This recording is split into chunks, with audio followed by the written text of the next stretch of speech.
when it comes to analysis concerning security breaches and recommendation on what should be done to prevent occurrence. And he is Jonathan Isaac. You see him shortly.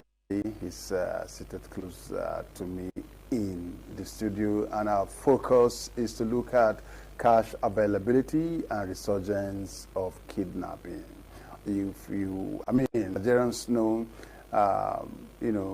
prior to the election, the activities of kidnappers, banditry went down. But, from last week, we are beginning to see that they're again in the trenches,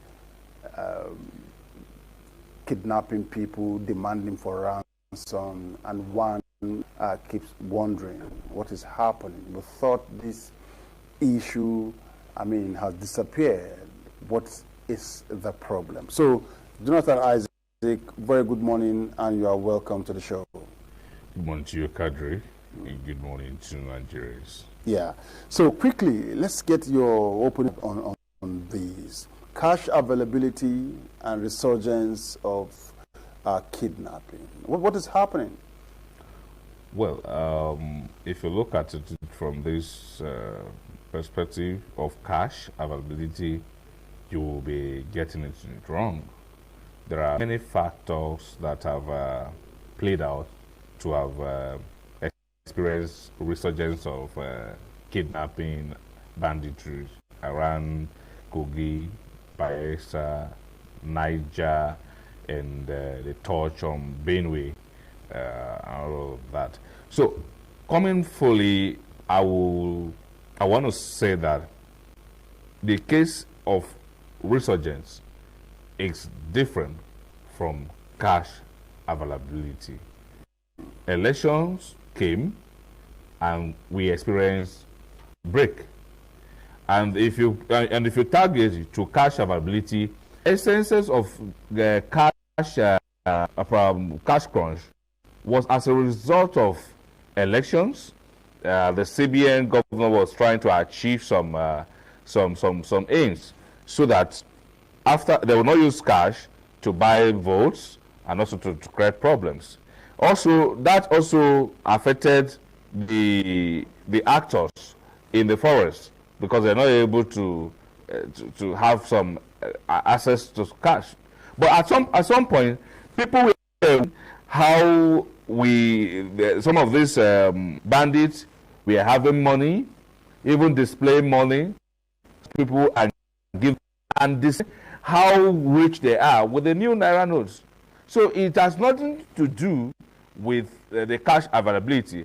Instead, I think we should be looking at who are the actors involved in this whole kidnappings and all of this saga. That it is at the election, we are now having a resurface of kidnapping. And also that we stop it.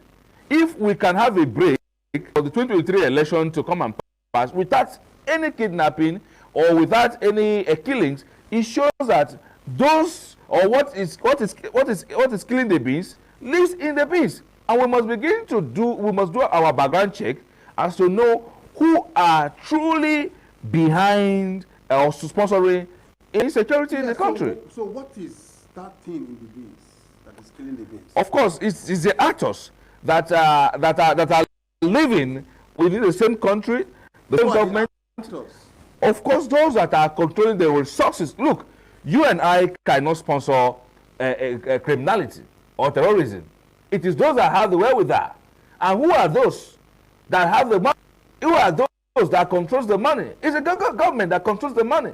So government must be able to define who and who is sponsoring. So look, each time I speak about sponsors of Boko Haram or terrorism or whatever it is, it bleeds my heart that up till now, the Mr. President, President Muhammadu Buhari's government is leaving power, but unfortunately, we have not been able to nail to the board those that are sponsoring Boko Haram or terrorism in this country. Like they have, even the National Security Officer have been telling us and have reiterated over time that we have over 400 persons. He has not been able to bring them to book. Let me tell you something. We have a country where the Accountant General of the Federation took money up till now. We have not been able to get.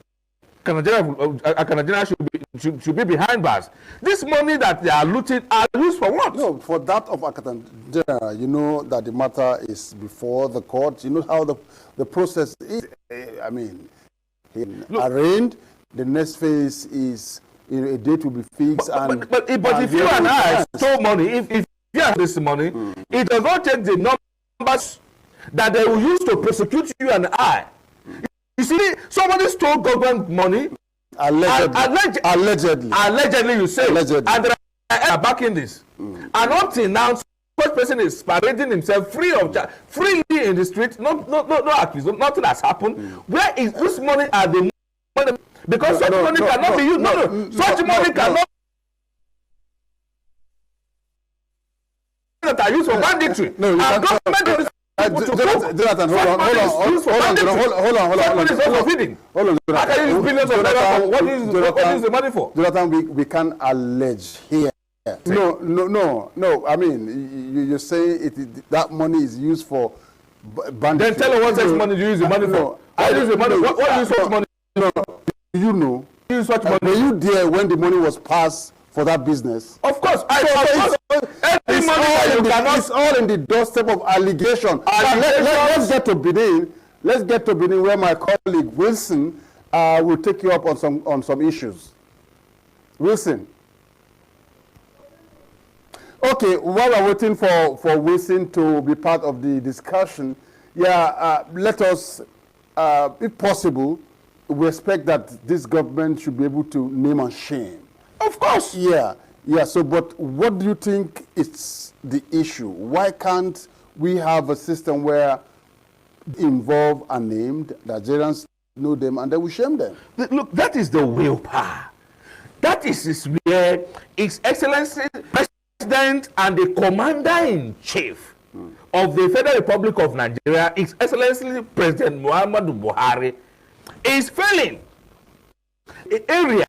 No, you can't say it's failing. I said it's failing. No, it's not. We have how many months to the end of this administration? Wait, we have seen how the Dapchi schoolgirls were released. We are talking. We have seen. Let me even tell you something. We have seen in his administration. Let me even tell you something. We have just even seen. Yes. We have just even seen how His Excellency have just completed the counter insurgency center. We have as well, and that is good, which is very good for us, which is commendable. Even among the West African countries, Nigeria is one of the first as well, outside Kenya and all of that on these facilities. But we are saying that you cannot build all of these facilities and you have human beings that are going to compromise the standard. So if Mr. President actually wants to have a name after May 29, then he must, as a matter of urgency. No, he has a name. He has a name already. What name are we talking about? No, what name are we talking about? Isaac, what name are we talking about? Isaac, you know, the issue of insecurity is not only faced by Nigerians. Of course. Countries around the world are having a fair share of their own. So what we need is not the blame game. What we need is solution. One of the solution is Mr. President needs the will to say, bring me parade them here. Let Nigerians know that these are the people that are sabotaging my government. And then when you have done that, Nigerians will say, look, His Excellency have been able to distinguish himself and others could not do. Yeah, he has not been able to do that. No, you see, then you now come to our policy. No, you see, Jonathan, you are not fair to the president. No. We don't need to be fair to the president. No.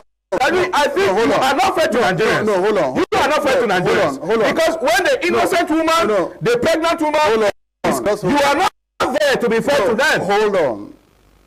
Jonathan, No, we should be fair to ourselves. FCT here, there are times that people cannot sleep with both eyes closed. Agreed. That's in the past.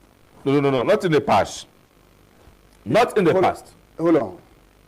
In the time past, we saw over 3-4 bombings. Is it the Yanya? Is it the Emma Plaza? Is it the one at Koje? Is it the one at Suleja? 4 bomb blasts. No. You are only categorizing. No, I am telling you. Let me tell you something. No, what I'm telling you is that the president, since you are focusing on the president, I'm telling you that on his part, he has done credible. Let me put you to do but it is not about the president. So now the issue with availability of cash and increase in insecurity is what is worrying people. Is what many persons are bothered about. What do you do? Should we go back to the days that we have difficulty in getting cash? I don't see that as a solution. We are in a crisis situation. The CBN chief came with a policy that has no definition of, and the aim of having a naira change, at the same time trying to drive at a cashless policy. This policy makes it's not sequence. There's no sequence in this policy, and that has affected the living standard of Nigerians. Now, instead of him to solve a problem, he ended up creating a problem, because you are talking about trying to change the naira, and then people were dying on the queues, on the ATMs. People were actually crying to get their money. You can see how Nigerians were naked in the banking hall. People were dying because they were not able to, business were going down. So that is to say that policy is not working for us as a nation. For us, for me as a person, the issue of cash, availability of cash, and versus banditry have no collaboration. What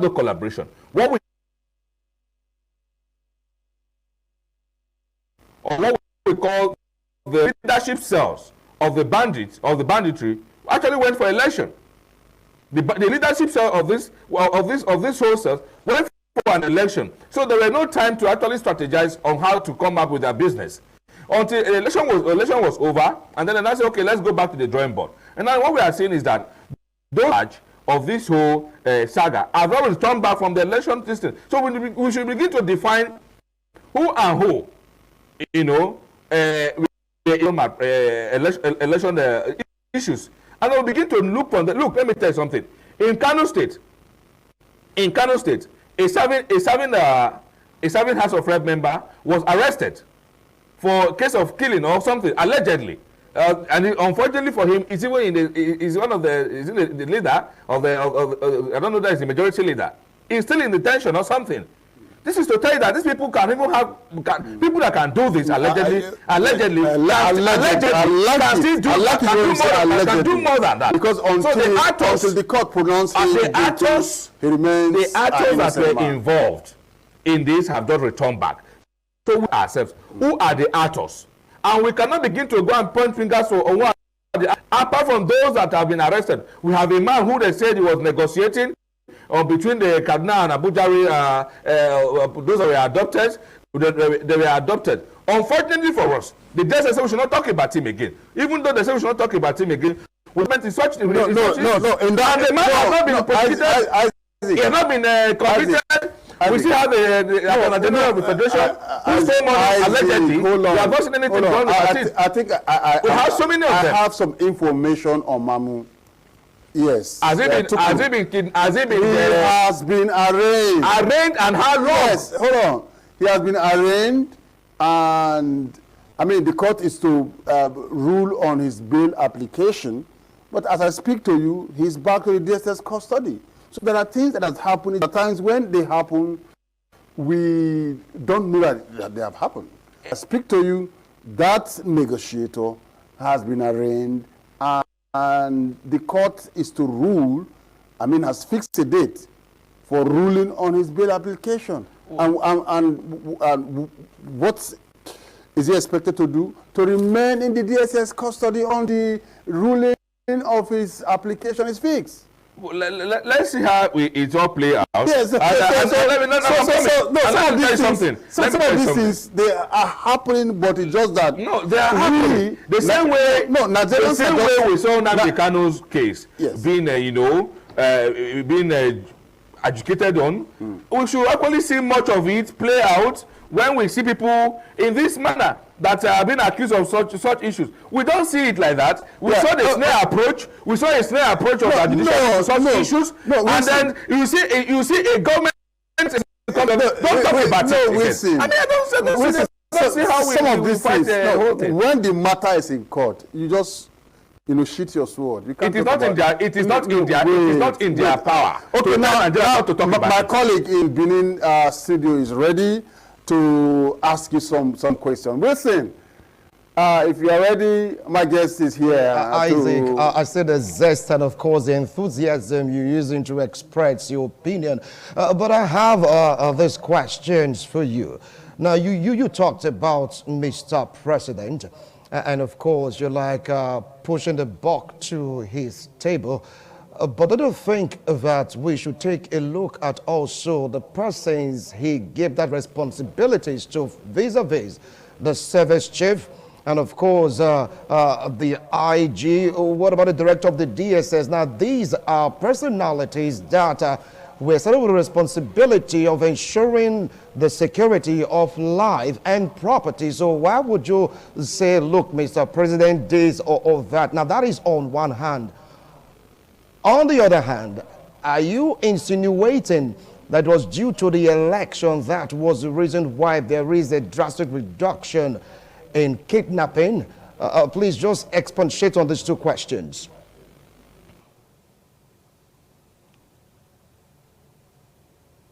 My brother, the truth of the matter is that His Excellency the President and the Commander-in-Chief is in charge of the whole security formations in the country. So when there is a failure, it goes to him. And when there are credence, we give it to him.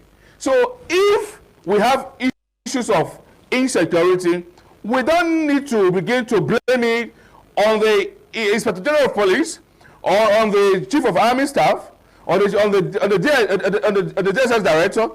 It is still to His Excellency the President and Commander-in-Chief. But that is why the title of Commander-in-Chief is not added to your own name. It's not added to my own name. Because it is not a fancy that we just attach the Commander-in-Chief. Mr. President is so just one in charge. Mr. President is just one person. And to whom much is given, much is expected. So he knows very well that there are responsibilities, that he knows these are his duties before he came to power, or before he even began to bid for the position of Mr. President. So let him know that his duty to a large extent has not been fulfilled. And Nigerians are saying that we are tired. We have been because of his inability to meet up with his responsibilities. It is his responsibility, and we all know that Mr. President has the duty to protect lives and also to protect our property. Are you protected? Are you protected? But it gives this responsibility to some certain persons and left for them to carry out their functions. It is to Mr. President that I need to tell him to protect me. That is his duty. So he has failed in that regards. All right, now back to the second question, talking about the resurgence of kidnapping. Are you insinuating that it was because of the election that was the reason why there was a drastic reduction in kidnapping, and it has nothing to do with the redesign of the Naira? Of course, that is a fact. That the election have actually come, and the election, the actors that are controlling these banditries actually went for election. So they just took a break, and then they are back. And now that they are back, what do you expect them to do? To terrorize the nation. So it's not having anything to do with the currency design. Because even when the currency was, we saw how the bandits were even displaying their money, spending some money, letting Nigerians to know that we have money, and we have even procured some arms with the new Naira designs. If you think that was a problem, why don't you would have seen them even free their victims? If you think that the redesign of the Naira was a problem, you would have experienced kind of release of their victims from their various camps. Since you don't have the money to pay yourselves, you can go back and all of that. Or worst case scenario, you would have seen the victims, the family of the victims, crying that bandits are on them to bring dollars and all of that. But we did not see that happen. We did not see any of that happen. So I did not see anything, the resurgence of banditry to be tagged with Naira redesign or all of that, or the reduction in it during the election was as a result of the change in Naira. No, they were never out of stock. They have a lot of money to spend. So if we do that, or if we say that, we will only be giving credence to the policy of the CBN that did not help Nigerians in any form. They have nothing to do with redesign of Naira as a result of the reduction in banditry or in kidnapping. It was as a result of this election that have just come, and that clearly states that has clearly defined that those that are perpetrating this evil are living. Those eating what is killing the beans is living inside the beans. So we find those that are terrorizing our nation must be brought to book now. That's what we. Jonathan, I must say thank you for your time. Thank you so much, Isaac. Well, Kadri, over to you, because it's like Isaac is on fire this morning. But all the same, 50 days to go. Do you think that more can be done in checking the resurgence of kidnapping, Isaac? In my last comment to this, 50 days to go, I think the presidents have up to, let me say, 2 months to meet up on these demands. Unfortunately, it is going to be more image making, or should I put it image making, or should I define it as a last straw of a drowning man? Let us see how possible he is going to unveil some measures to see how we will come out of insecurity in the days to come. Also, sometime last week, he has been able to commission the Counter-Terrorism Center, which is a power above body, and Nigerians are happy. But again, I want to say this, that we are talking about Counter-Terrorism Center. When at state levels, we need countermeasures. We cannot be in Abuja here and be saying that Counter-Terrorism Centers is going to sack the state, including the federal capital. So I think as well, begin to see how possible they will begin to complement His Excellency President Muhammadu Buhari. So to the state governors, it is time a security vote, so that Mr. President will not go out of office or go home shamefully. So at least let him begin to regain some confidence in Nigerians that at least they are building on some formations. Otherwise, this government, to a large extent, have failed Nigerians. Anyway, that's your opinion. Many will be like they've not failed Nigerians because, according to some reports, they've done their best, and they will keep doing their best. Kadri, over to you. I don't want to say Nigerians. A pregnant woman that was killed with her child, it has been failed. The family that killed their children has failed. Argue on some this. people We don't need to argue on this. Thank you so much for your time with us on the program this morning. We'll take a quick break. When we come back, the program this morning, ITV will continue.